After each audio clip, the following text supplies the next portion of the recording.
Bonjour Gérard. Bonjour, comment tu vas? Ça va bien? Très bien. Ouais. Bon, je commence. Bon, je vais commencer par toi. Allez, vas-y. Alors, pas de film de KPDP depuis le film avec Michel Colucci. Ça vient de loin. En effet, il a fallu du temps. Est-ce que tu t'as l'impression d'avoir mûri depuis Oui, il a fallu du temps pour s'imposer dans le genre. Et pourtant, le Chevalier Blanc, c'était pas rien. Non, ça a laissé des traces. Ça a laissé des traces. Ouais. Non, il fallait trouver quelqu'un qui vous fasse confiance pour endosser un costume d'époque, avec un parler d'époque et des manières d'époque. Et vous êtes considéré comme, je suis considéré comme quelqu'un de rebelle, qui vient de la banlieue, qui faisait les marchés, et donc chez les intellectuels de l'époque, c'était voilà. Donc à un moment, les intellectuels de l'époque ont disparu pour laisser place à des gens qui ont une réflexion différente sur les individus, et quelle que soit ton origine, si tu défends des valeurs ou des principes, ils les repèrent, et peut-être en toi repèrent aussi des manières de bouger, des manières d'être qui sont possibles pour le comte de Peyrac, ce qu'a fait Ariel Zetoun, parce qu'Ariel Zetoun, il a beaucoup réfléchi dans l'idée de son casting, et finalement il m'a offert un rôle absolu pour un film de genre. On ne peut pas rêver mieux que le comte de Peyrac dans un film de KPDP. Donc c'est une grande histoire romanesque, une grande histoire romantique, d'endosser toutes ces possibilités et d'essayer de les exprimer, faire effectivement le comte de Peyrac en tant que rebelle, voyageur, amoureux, ensuite mari, ensuite victime, toutes ces choses. Peut-être que ma vie m'a amené les vibrations, mes intentions, mes parlers, mes mises en danger, parce que quand on parle, on se met en danger forcément, et tout ça, tout d'un coup, a été accepté naturellement par les gens au fur et à mesure. Ils se sont rendus compte que j'étais pas quelqu'un qui truquait ou qui voulait se faire remarquer, j'étais quelqu'un simplement, comme le comte de Peyrac peut-être, d'honnête. Voilà. Et le fait de... Qu'est-ce qui écarte le plus de notre époque? C'est le fait d'avoir un costume qui est différent, avoir un parler qui est différent, ou avoir des situations qui sont différentes. Mais oui, à part ça, à part ça, on est dans le même schéma qu'aujourd'hui, politiquement parlant, j'entends, que ce soit la royauté ou le pouvoir actuel qu'on a nous, la démocratie, etc. Machin. Et il y a un moment où on est dans les mêmes événements, quoi. L'homme a finalement tout réinventé, tout changé, sauf l'homme. Et bizarrement, on met un costume, on met des bottes, on met une épée, on circule dans les mêmes histoires. C'est-à-dire l'amour, la recherche de l'absolu, les trahisons, les complots, la jalousie, tout ce qui engendre la jalousie, la réussite des autres. Vous voyez, on a eu des débats sur la réussite, on montre du doigt les gens qui réussissent maintenant en France.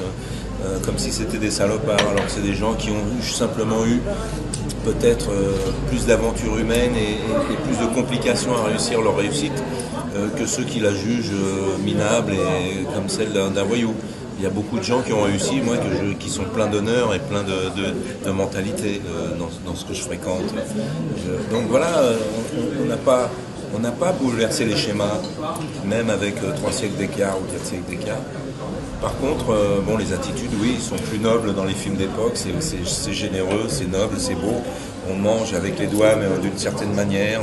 On a faim, on a envie de retrousser les jupes des femmes dans ces époques-là. Et il n'y avait pas toute cette habitude d'Internet, Vous voyez ? Donc il y a un moment où ce qu'on vous donne à jouer n'est pas de cette époque. Et c'est ça qui est suffisant pour être... dans le bonheur et dans la composition, voilà, et donc dans le travail d'un acteur. Et bizarrement, on aura l'impression que le cinéma, c'est une machine à remonter le temps, quoi. Quand on n'est pas dans l'Algérie post-coloniale, on est en 1936, et quand on n'est pas en on est... Mais de quelle époque est-elle? Bah oui, on se demande... Je suis une femme de tous les temps. Voilà. Oui, et d'ailleurs, je suis heureuse d'ailleurs qu'on me propose tous ces films. Moi, j'ai 50, années 30, même des films contemporains, 17e siècle. J'ai l'impression de voyager dans le temps. Au final, je me dis quand même que c'est un beau métier. Ouais. On a le droit de garder ses robes quand même Pardon ? On a le droit de garder les robes de l'époque un peu ? Ou on est Non, obligé mais de les rendre? en revanche, je garde à chaque fois que mon personnage a une bague ou un petit bijou, je fais en sorte de le garder. Donc j'ai une petite boîte chez moi avec tous les bijoux des personnages que j'ai interprétés. La costumière cherche depuis. Voilà, que j'ai volé à la costumière. Depuis les costumières, le jour après.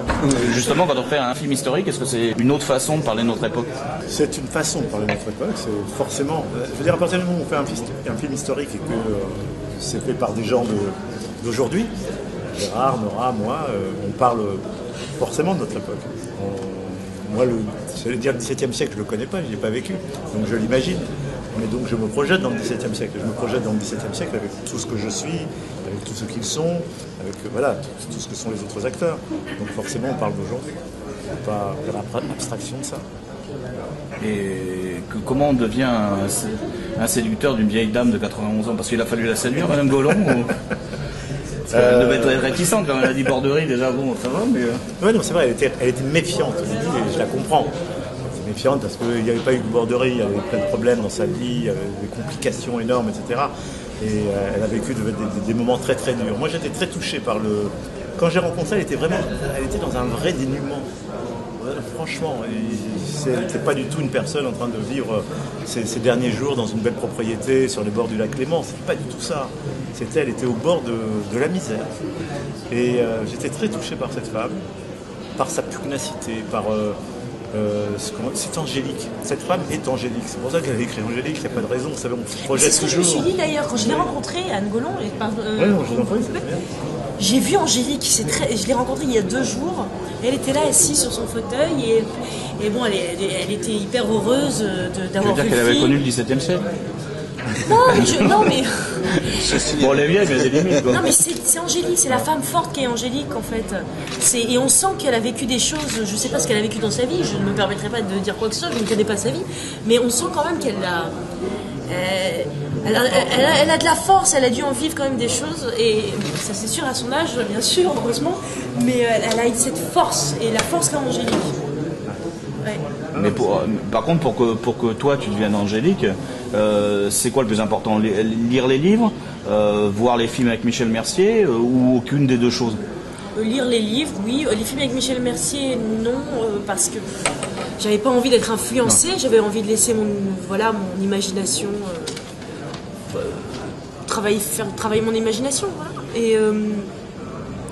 Et puis le travail en amont qu'on a fait avec Ariel.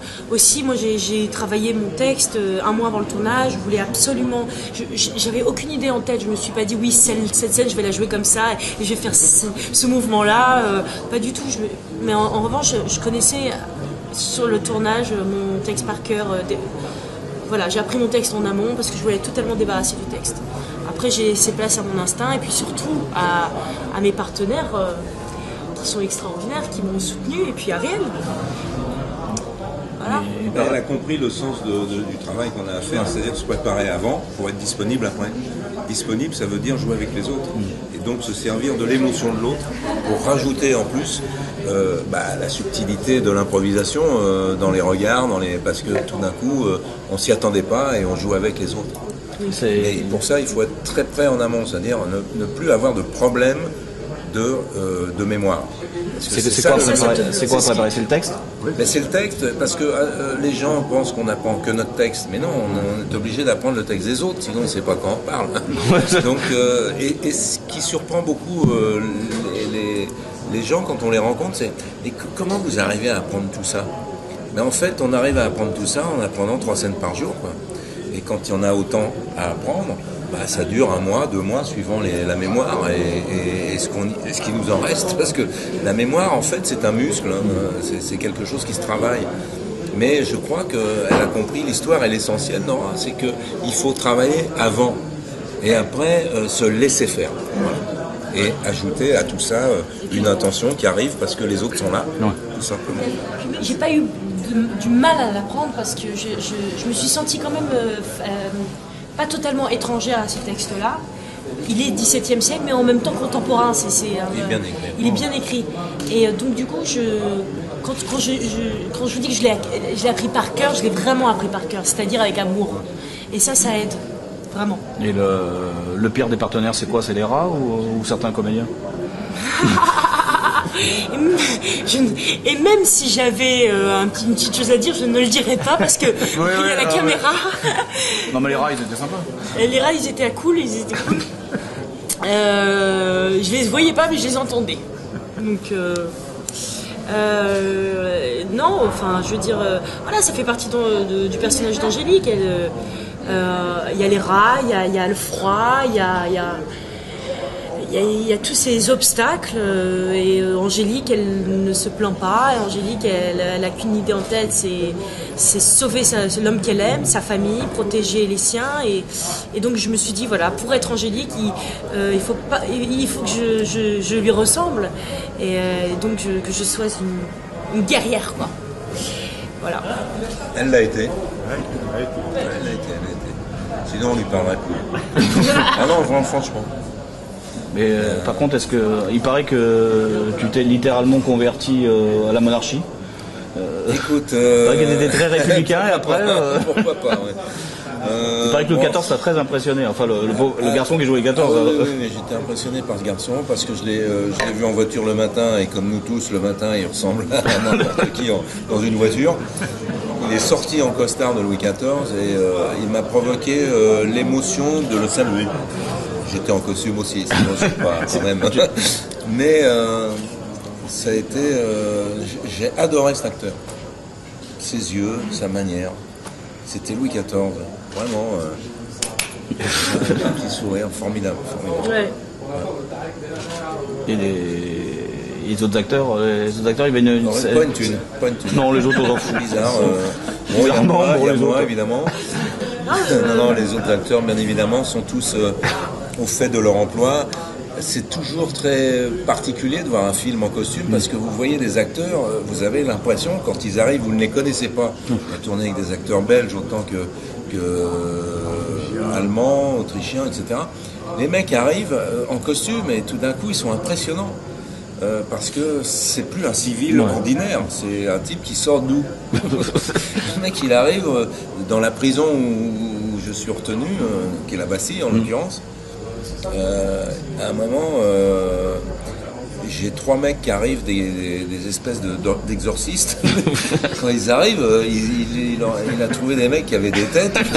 Ils arrivent d'un autre monde, ces mecs-là. Je ne sais pas d'où ils sortent, quoi. Et c'est vachement impressionnant parce qu'avec un décor autour et de la lumière et silence moteur, vous êtes dans une autre histoire avec vous-même. C'était impressionnant Et quand les mecs enlèvent leur perruque et reprennent le taxi après, on est des monsieur tout le monde, des blaireaux de base, c'est incroyable. C'est formidable un film en costume. Toute la deuxième partie est écrite, donc voilà, on est dans les starting blocks, elle est écrite. J'adorerais la tourner, je veux vraiment la tourner parce que elle est passionnante. Pour moi, elle est encore plus forte que la première partie. Vraiment. Et on va vraiment très très loin dans la deuxième partie, alors j'attends le 18. Mais le 19, je me mets au travail tout le temps. Directement. Je vous remercie.